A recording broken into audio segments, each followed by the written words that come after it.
지금부터 성동광진교육지원청 행정지원과 총무팀에서 학습 공동체 주제로 일 잘하는 공무원의 똑똑한 생성형 AI 실무 활용법에 대한 강의를 한국 AI 교육연구원 조수현 대표님을 모시고 시작하도록 하겠습니다.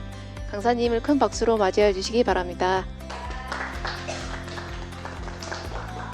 자, 오늘 우리 성동광진교육지원청 선생님들과 함께 생성형 AI를 활용한 업무 효율화를 주제로 강의를 시작하도록 하겠습니다.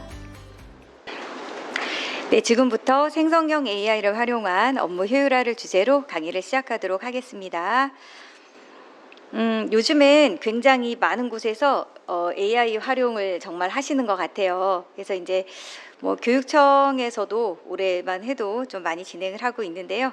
오늘 또 성동광진교육지원청 선생님들과 함께 하게 되어서 네, 열심히 또 제가 잘 알려드리도록 하겠습니다. 저는 만 3년째 강의를 하고 있고요.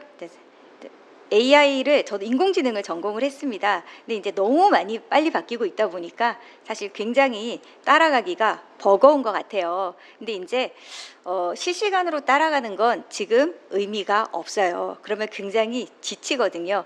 이제 내가 나한테 필요한 걸 어떻게 선별해서 잘 쓰느냐. 이제 그런데 이제 좀 의의를 두시고 활용을 잘 하시면 될 것 같습니다. 자, 오늘 제가 사실은 이제 선생님들께서 가장 궁금해하시는 부분은 이 부분이실 거예요. 생성형 AI를 활용해서 업무에 어떤 도움을 받을 수 있을 것인가. 근데 이제 우리가 업무에 어떤 도움을 받을 수 있는 툴을 활용할까? 챗GPT를 활용할까? 아시겠지만 요즘에 GPT 말고도 좋은 것들이 굉장히 많잖아요. 그죠? 그래서 우리가 좋은 툴을, 효율적인 툴을 사용해서 업무를 하려면 트렌드를 알아야 해요. 그죠? 그래서 제가 그 트렌드를 먼저 제가 1차시 때는 좀 소개를 해드리고 이제 그 트렌드에 따라서 우리 업무가 어떻게 변하고 있는지, 즉 어떤 툴을 써서 A라는 업무를 하고 또 B라는 업무를 하고 이런 부분에 대해서 좀 말씀을 드릴 거고요. 그리고 이제 진짜 중요한 부분이 사실은 이 부분이에요. 생성형 AI는 그냥 프롬프트가 다다라고 생각하시면 될 것 같아요. 그래서 사실은 프롬프트를 좀 설계하실 수 있는 그런 좀 힘만 갖추고 계신다면 실무에서 어떤 프롬프트를 쓰느냐는 크게 중요하지 않는 것 같습니다. 그래서 제가 1차 시에는 이렇게 알려드리고요. 이거 알려드린 내용을 바탕으로 2차 시 때는 우리가 정말 같이 챗봇도 한번 업무에 도움이 될 만한 챗봇도 만들어 보고 자, 회의록도 만들어 볼 건데요. 그 회의록 자체도 다 그냥 챗봇화 시켜버리면 굉장히 그래도 효율이 올라가요. 흔히 요즘 말하는 완전 자동화는 아니에요. 그죠? 완전 자동화는 오늘 이렇게 주어진 시간 안에 다 하실 수는 없어요. 근데 반 자동화까지는 우리가 할 수 있다. 그것만으로도 업무의 효율이 어느 정도 올라간다고 기대하셔도 될 것 같아요. 그리고 이제 요즘 AI를 가지고 PPT를 만들잖아요. 근데 이제 작년에 선생님들께서 분명 교육을 받으셨을 때는 어떤 툴을 써서 PPT를 만드는 교육을 받으신지 제가 알고 있어요. 저도 이제 3년째 이제 AI 교육을 하고 있으니까. 근데 지금은 그때와는 분위기가 많이 달라졌어요. 그래서 작년에 배우신 툴들은 올해는 사실은 많이 쓰고 있지 않으세요. 그래서 그런 부분도 제가 알려드리도록 하겠습니다. 자, 이제 트렌드와 이 트렌드가 바꾸는 업무 패턴에 대해서 간단하게 저 먼저 알려드리도록 할게요. 자, 선생님, 제가 이 부분은 요즘 가장 많이 활용되는 부분이에요. 그죠? AI를 이용해서 이미지를 만들어서 이런 이미지를 만든 게 광고 대상 받았대 이런 건 더 이상 놀라운 사실이 아니에요. 그죠? 이런 것도 다 지금 제가 이제 만든 이미지거든요. 그리고 이제 사실은 작곡도 5초 만에 되죠. 다. 그래서 실제로 이건 제가 얼마 전에 그 이제 대학교 게임학과에 이제 갔을 때 제가 그 학생들하고 게임 주제곡을 만든 거였어요. 근데 한 딱 10초만 듣고 가시면 정말 놀랬어요. 학생들이 이런 퀄리티가 그냥 5초 만에 만들어진다는 것에 대해서, 그죠? 그래서 이제 이렇게 뭐 우리가 곡을 만드는 것도 굉장히 쉽게 할 수 있죠. 그리고 요즘 혹시 베오3 선생님 써보신 분 계세요? 베오3? AI를 가지고 영상을 만드는 건 잘 알고 계시잖아요. 근데 그 영상이 소리가 있는 게 아니에요. 화면만 만들어져요. 그래서 우리가 이제 편집은 해야 돼요. 우리가 AI로 만든 화면과, 그죠? 뭐 AI로 만든 BGM을 넣던, AI로 만든 대사를 넣던 그런 것들을 합쳐주는 작업이 필요해요. 근데 사실은 생각만큼 누구나 하는 5분 10분 만에 다 된대. 그건 아니에요. 우리가 그걸 합치려면 그래도 정성이 들어가고 품이 들어가요. 하지만 그 물리적인 시간이 다 그냥 수동으로 하는 때보다는 절반 이상 시간이 아껴진다. 예, 이제 그 정도였는데 지금 한 두세 달 전에 이 구글에서 베오3라는 게 나왔어요. 과히 혁명적이죠. 왜냐하면 얘는 그런 작업들을 할 필요가 없이 영상도 만들어지고 그냥 사람 사이에 대사도 자동으로 다 들어가요. 한국말 지원도 잘 되고요. ASMR 이런 것도 다 들어갑니다. 그래서 이제 이런 거 같은 경우는 그냥 냉동된 과일을 썰 때의 그런 장면을 만들어줘 라고만 말해도 AI가 이렇게 만들어준다는 거예요. 그죠? 굉장히 리얼하죠? 그래서 요즘 SNS에서는 ASMR 영상이 굉장히 유행을 하는 거죠. 너무 만들기가 쉬워서. 네, 그렇습니다. 그리고 이제 조금 더 기술을 요하는 것 같은, 자, 제가 네, 그런 부분도 아주 쉽게 할 수 있어요. 자, 선생님, 여기에 진짜가 하나 있어요. 진짜. 근데 아마 눈으로만 보셔서는 절대로 찾으실 수가 없으실 거예요. 자, 찾아보세요 하면 어차피 다 찍으세요. 그죠? 저 혹시 한 20년 전쯤에 아담이라는 AI 아시는 거예요? 제가 연령대를 맞춰 드릴 수가 있어요. 자, 한 20년 전에 있었던 그 AI 가수인데 소리 소문도 없이 사라졌죠. 왜 사라진지 몰라요. 근데 이제 누가 봐도 사실은 짝퉁틱 하잖아요. 맞죠? 그냥 인기가 없어서 사라진 거죠, 뭐. 그죠? 자, 근데 요즘의 그 가상인간, AI가 만드는 가상인간은 퀄리티가 완전 달라요. 땅구멍까지 완벽하게 표현이 되고 있죠. 그래서 이렇게 섞어 놓으면 누가 진짜인지 구분하시기가 쉽지 않으세요. 네, 이분만 진짜 사람이고요. 나머지는 다 AI죠. 이제 그러다 보니까 혹시 간혹 홈쇼핑에 쇼호스트 중에 AI가 있는 거 아세요? 그죠? 거기서도 AI가 나오고요. 심지어는 이제 이렇게 많이 하다 보니까 자, 이런 것도 이제 아시죠? 그죠? 우리나라에서 제일 유명한 AI 아나운서예요. 아시나요? 제주도의 제이나 아나운서예요. 이제 아마 작년 초에 얘가 이제 만들어졌는데 얘 만들어지고 나서 많은 지자체에서 이렇게 많이 또 만드셨어요. 그래서 보시면 선생님들 지금 노트북 갖고 계시잖아요. 그죠? 오늘 이걸 하진 않을 거지만 딱 10분에서 15분이면 이렇게 말하는 아나운서를 만들어서 SNS에 얼마든지 자유롭게 올리실 수가 있죠. 한번 보세요. 여성 아나운서가 차분하게 뉴스를 진행합니다. 크게 표가 나지 않죠? 그죠? 제주특별자치도가 채용한 네, 이런 걸 선생님들이 10분, 15분 만에 다 만드실 수 있다라는 거예요. 지금 돈을 들이지 않고도. 정책을 알리는 뉴스를 진행하는데요. 학습 능력은 없지만 정해진 문구를 정확히 읽는다고 합니다. 월급은 약 60만 원으로 이게 팩트인 거예요. 월급이 60만 원. 네. 제주도 측이 비용 절감 차원에서 도입한 것으로 알려졌습니다. 자, 월급 60만 원 받고 아나운서만 하는 게 아니고요. 제주도 가수도 하고요. 모델도 하고 다 네, 얘가 또 많이 하고 있어요. 자, 혹시 이 로봇 최근에 보신 적 있으세요? 왜 곧 출시가 된대요. 보신 적 있으시네요. 이거 요즘 반농담으로 젊은이들의 혼수 필수품으로 들어갔다 그래요. 네, 보시면 이제 굉장히 GPT가 이제 붙어 있으니까 똑똑하죠. 그죠? 약간 느릿느릿한 것 같지만 아주 쓸만한 것 같아요.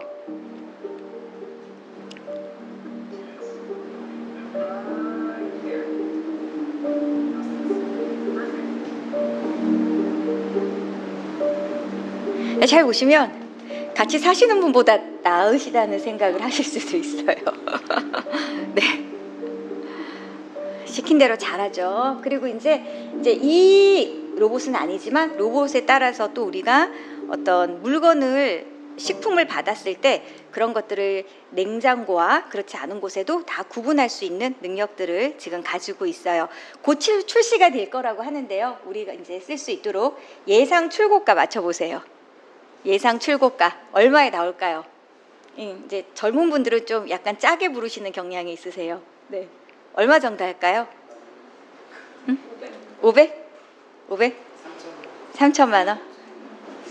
1억? 한 2천대에서 나올 거라고 지금 예상을 하고 있어요. 그런데 물가 상승률 고려하면 선생님께서 말씀하신 500은 한 10년 안에 500이 되겠죠. 근데 그런 것들을 고려하면 그래서 저도 이제 로봇 청소기가 고장이 났는데 버티고 있어요. 얘를 살라고. 네, 그래서 좀 이런 어떤 사회적 분위기가 이제 이런 것에 굉장히 자유로워지고 있죠. 이제 제가 이제 일반적인 그런 사례를 이제 말씀드렸는데요. 교육 행정 분야에서도 이런 사례가 많고 예전에는 제가 교육을 다닐 때 이런 정보들을 잘 찾아서 알려드리면 강의 잘한다는 소리 들었는데요. 지금은 선생님들께서도 검색 전문 AI를 쓰시면 이런 것들을 다 손쉽게 찾으실 수가 있어요. 자, 그래서 이제 제일 많이 쓰이는 게 아무래도 챗봇 같아요. 그래서 우리도 오늘 물론 챗봇은 굉장히 깊은 기술이 들어가고 가격이 비싼 챗봇도 있고요. 또 그렇지 않지만 그래도 우리가 쉽게 오늘 돈을 들이지 않고 간단하게 만들어서 쓸 수 있는 그래도 제법 쓸만한 그런 챗봇들도 있어요.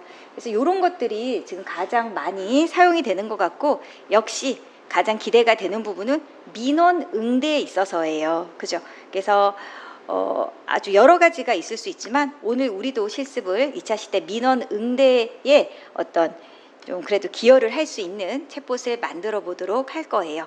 그래서 사람들의 평도 굉장히 긍정적이라고 해요. 한국교육개발원에서도 AI 기반 시각화 시스템을 이용해서 여러 가지를 또 데이터도 분석하고 정책도 수립한다고 합니다. 역시나 이제 만족스러운 좀 결과가 나오고 있는 것 같아요. 그리고 이제 교육부 같은 어떤 이런 교육 행정기관에서도 이거 AI가 제일 잘하는 거죠. 문서 요약을 해서 우리가 어떤 중요한 정책 자료 검토 시간 많이 하시잖아요. 이런 업무들, 이런 시간을 또 많이 줄이고 있다라고 얘기를 합니다. 자, 행정뿐만 아니라 일반 이제 그런 교육 쪽으로 들어가도 저도 이제 학교에서 고등학교, 대학교에서 어떤 강의를 하시는 분들 대상으로 이런 것들을 많이 알려드리고 있어요. 그래서 수업 계획이나 강의 자료도 많이 작성을 하시겠고요. 또 다양한 활동들을 할 수가 있죠. 지자체에서도 많이 쓰고 있습니다. 그래서 지자체를 대표하는 챗봇들도 굉장히 많이 만들어지고 있어요.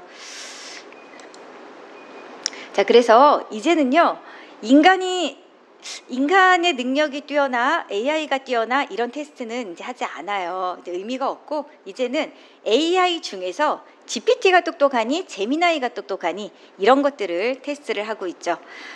실제로 이게 지금 이제 참 어떻게 보면 무서운 현실인 거예요. 우리가 이미 이런 기업들이 말만 들어도 아시는 기업들이죠. 그죠? 이런 기업들이 지금은 그 AI가 어떤 역할을 할 수 있다. 만약에 보고서를 쓸 수 있다. 그러면 그 분야에 있어서는 직원을 더 이상 뽑지 않겠다고 이미 발표를 한 상태예요. 그죠? 심지어는 이런 기업만 있는 게 아니라 자, AI를 활용해서 거의 유니콘 기업으로 지금 우리가 다가가고 있어요. 유니콘 기업이 1인 1조 기업이에요. 맞죠? 그죠? 선생님들 혹시 텔레그램 아시나요? 텔레그램? 직원이 몇 명인지 아세요? 텔레그램에? 30명이에요. 근데 여기가 만년 적자 그룹이거든요. 근데 얼마 전에 발표한 거 보니까 작년에는 처음으로 1조 원을 넘겼어요. 매출을. 근데 여러 가지 이유가 있지만 그 중에 하나가 AI를 굉장히 잘 다룬다는 거예요. 심지어 이런 기업들이 지금 이런 스타트업 기업들이 굉장히 빠른 속도로 늘어나고 있는데 이런 것을 조사하는 이 플랫폼조차 이거 조사하는 것도 다 그냥 회사에 출근을 해서 하는 게 아니에요. 다 집에서 하고 이런 데는 뭐 HR 부서 이런 것도 아예 없어요. 네, 다 AI로 이런 것도 다 작업을 하고 있죠, 지금. 자, 그래서 이제 여러 가지 상황을 제가 좀 말씀을 드렸는데 한마디로 좀 정리를 드리면 지금 2025년도 지금 시점쯤에서 가장 우리가 트렌드를 뽑으라 했을 때는 이 정도가 아닐까 하는 생각이 들어요. 자, 선생님들께서 들어보신 부분도 있으실 거예요. 자, 이게 뭐냐면 1번부터 제가 빠르게 한번 설명을 드릴게요. 자, 이 생성형 AI는 되게 다양하게 있지만 대표적인 게 챗GPT예요. 맞죠? 근데 선생님, 챗GPT를 쓰셔서 아시겠지만 지금 많이 쓰고 계시나요? 어떠세요? 많이 쓰고 계세요? 자, 그럼 거짓말은 어떻게 극복하고 있으세요? 거짓말 잘하잖아요. 맞죠? 실제로 우리가 3년째 교육을 하고 있는데 조사를 해보면 다들 우리 기업에서 또 우리 기관에서는 업무 혁신이 일어나지 않고 있어라고 말씀하시거든요. 그 이유 중에 하나가 거짓말에 대한 걱정 때문이에요. 그죠? 자, 그럼 얘가 거짓말하는 건 어떻게 해결을 할까? 어느 정도는 프롬프트로 극복이 되거든요. 근데 그게 걱정이 되면 이거 안 쓰시면 돼요. 그죠? 혹시 퍼플렉시티 쓰고 계신 분 있으세요? 퍼플렉시티, 젠스파크, 펠로, 이 3대장인데요. 얘들은 자, 챗GPT는 글을 쓰는 게 자기의 정체성인 AI거든요. 이제 막 제가 말씀드린 AI는 자료 조사하는 애들이에요. 거의 거짓말이 없습니다. 왜냐? 문장마다 출처를 밝혀요. 자기들이 우리가 어떤 일을 시켰을 때 출처를 그게 10개든 100개든 찾아서 거기에 있는 내용으로만 선생님들의 질문에 대해서 답을 하죠. 그러니까 거짓말이 많이 없겠죠. 그래서 요즘 트렌드가 뭐냐면 분야별로 쪼개서 쓰는 거예요. 특징에 맞게. 만약에 내가 사업계획서를 쓰더라도 시장조사나 경쟁사 분석은 이런 검색을 전문으로 하는 AI에서 하고 여기 있는 내용을 챗GPT한테 던져주고 이걸 네가 기반으로 작업을 해봐. 이게 지금 트렌드라는 거예요. 아시겠죠? 그래서 이제 GPT만 늘 쓰실 필요가 없으세요. 그리고 이제 이 부분은 많이 좀 익숙하실 거예요. 작년에 제가 알기로는 제가 모르죠. 근데 몇 월쯤에 강의를 들으신지 모르겠는데 분명히 작년에 강의를 들으셨을 때 자, 챗GPT 안에 우리랑 음성으로 대화하는 기능이 있어서 스마트폰에 설치하고 대화해 보셨을 거예요. 맞으시죠? 그게 작년 5월에 들어왔는데 그 기능이 9월 말에 굉장히 고도화돼 버렸어요. 그래서 작년 교육 때만 잠깐 쓰고 나는 하반기에는 쓰지 않았다 하시는 선생님들은 꼭 써보세요. 저는 제가 실제로 지금 신문사 기자로 있거든요. 근데 이제 기사를 앉아서 써본 적이 없어요. 항상 스마트폰 하나를 가지고 다니면서 쓰고 심지어는 거짓말같이 느껴지시겠지만 사업계획서 초안도 스마트폰 하나면 쓸 수가 있어요. 그게 왜 가능하냐면 얘가 이제 몇 달 전부터 기억력이 너무 좋아진 거예요. 원래도 기억력이 좋은데 더더더 좋아졌어요. 그래서 제가 얘랑 대화하면서 야, 너 3개월 전에 나랑 쓴 사업계획서 초안 기억해? 라고 물어보면 네, 기억합니다. 수연님께서는 블라블라블라 얘기를 한다는 거죠. 자, 그러면 아이디어를 바꿔서 이런 부분에 있어서 한번 우리 초안을 작성해보자 하면 그 작업이 가능해진다라는 거죠. 그래서 이게 진짜 선생님 쉽지만 무서운 거예요. 일반 이제 기업인들한테. 왜냐하면 우리 귀에 딱지가 않도록 들은 게 AI가 인간을 대체하는 게 아니라 AI를 잘 쓰는 사람이 대체한다. 많이 들어보셨죠? 아니에요.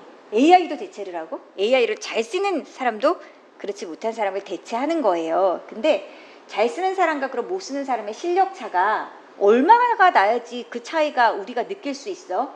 자, 2025년도에 전문가들이 말하길 음성만으로도 AI하고 충분히 대화가 되기 때문에 올해 가장 이 인간들 사이의 격차가 심하게 벌어질 거래요. 그러면 어떤 결과가 올지는 우리가 예상을 할 수가 있는 거예요. 그래서 이렇게 좀 기회가 되면 하다못해 근처 맛집을 물어보시더라도 많이 활용을 하시는 게 좋을 것 같고요. 제가 오늘 선생님들께 추천해드리고 싶은 것은 1번과 동시에 3번이에요. 자, 선생님들 유료 쓰시는 분, 챗GPT. 안 계시네요. 유료를, 자, 그럼 무료 기준에서 질문을 드릴게요. 선생님들께서 쓰시는 챗 GPT는 생각을 하고 답변을 한다? 안 하고 답변을 한다? 뭘까요? 그죠? 안 해요. 우리가 생각을 하면 사람도 하고 이렇게 시간이 필요하잖아요. 생각을 안 하기 때문에 선생님들의 질문에 그렇게 빠르게 답변을 하는 거죠. 근데 얘가 작년 하반기부터 해서 추론의 기능, 즉 사람으로 치면 생각과 유사한 기능이 지금 들어왔고 무서운 속도로 발전을 하고 있어요. 그래서 이 추론 기능을 썼을 때는 선생님들께서 단순하게 그냥 물어보실 때보다 훨씬 복잡한 문제를 잘 해결을 할 수가 있는 거예요. 그래서 이것도 한번 오늘 실습을 한번 같이 해보도록 할게요. 그리고 이제 에이전트는 들어보셨을까요? 에이전트 2025년도에 AI 세계에 있어서 가장 핫한 키워드예요. 에이전트는 그냥 쉬운 말로 생성형 AI보다 한 10배 똑똑하다, 그 정도 생각하시면 될 것 같아요. 우리가 챗GPT 같은 대부분의 AI들은 기본적인 기능은 제가 시킨 것만 잘해요. 안 시키면 안 하잖아요. 그런데 이런 AI 에이전트는 자율적 업무 수행 능력이 있어요. 그래서 시키지 않아도 자기가 목표를 설정하고 단계를 설정해서 그런 굉장히 업무를 복합적으로 자동화해준다. 이것도 지금 상상 속의 에이전트가 아니라 작년 하반기부터 무서운 속도로 쓰이고 있죠. 굉장히. 그래서 이제 우리가 그 샘 알트만이 말한 1인 유니콘 기업, 한 명이 연매출 1조를 달성하는 게 지금 우리 눈앞에 다가와 있는데, 그런 것들은 바로 이 AI 에이전트를 얼마나 유용하게 썼을 때, 그죠? 그럴 때 가능한 거라 보시면 되고요. 자, 요거는 선생님들이 직접적으로 쓰시진 않으십니다. 왜냐? 이건 코딩을 내가 하나도 몰라도 웹페이지, 랜딩페이지를 1, 2분 만에 만들 수 있는 기능이에요. 다 외주 주시잖아요. 교육지원청에서는. 그죠? 하지만 외주를 주지만 우리가 이런 걸 할 수 있다면 무언가를 기획하는 단계에서 실제로 우리가 먼저 얘를 사용해 볼 수 있기 때문에 훨씬 외주를 줘서 결과물이 나올 때까지의 기간을 줄일 수가 있다. 그럼 그 자체도 업무 효율화가 된다라고 보시면 되겠습니다.